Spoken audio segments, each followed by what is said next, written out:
North Carolina ear, nose, and throat doctor is fighting her 25-year sentence and an order that she pay back nearly $6 million after being convicted of defrauding Medicare. But how she did it may make you a little wary the next time you head to a doctor's office.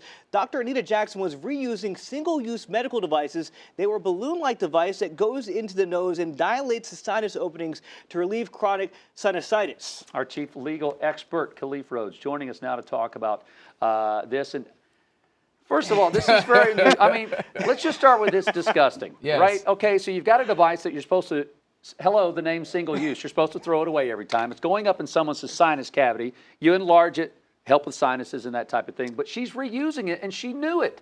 She even said she had the money. So it's not like she's reusing a mask or reusing a tissue or reusing something that you would even think is disgusting. I looked at this procedure. It is invasive. It is inpatient, but it's like a long catheter thing that goes inside of you.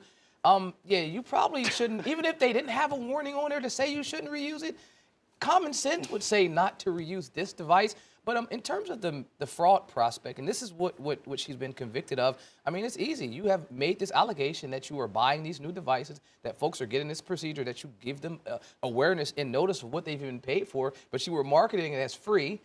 Some of these folks didn't even know what they were getting. And then you went back after you got caught, after auditors got onto your trail and went back and fraudulently corrected or created a paper trail. And so the writing was on the wall for the conviction. I'm not sure what the appeal is actually grounded in, but I mean, obviously I've had clients that have requested an appeal in the past, even when it may not have been a strong or a good request to do so.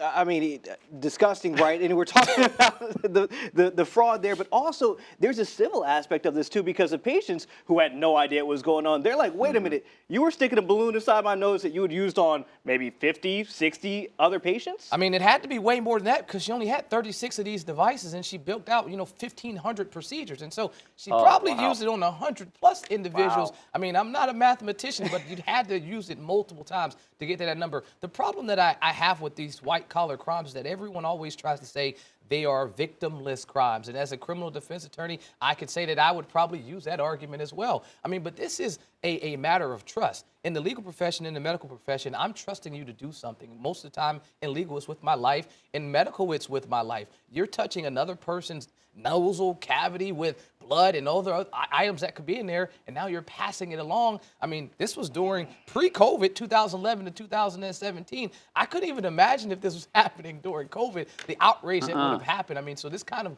brushed under the radar, but she has her legal right to an appeal. I mean, and I'm hoping that she has some grounds because the legal fees will pile up. This is not something that will be cheap. You're needing medical professionals to come in there and say what she did may or may not have been legal. But this would be something that is a devastating blow to the profession, not just to her. Yeah. It goes right to the core of trust. Yeah, no, 100%. You can't put a price tag on that. So we'll have to see where this case goes. I'm sure it'll stay in the news and we'll be talking about it. All right, Khalif, thank you.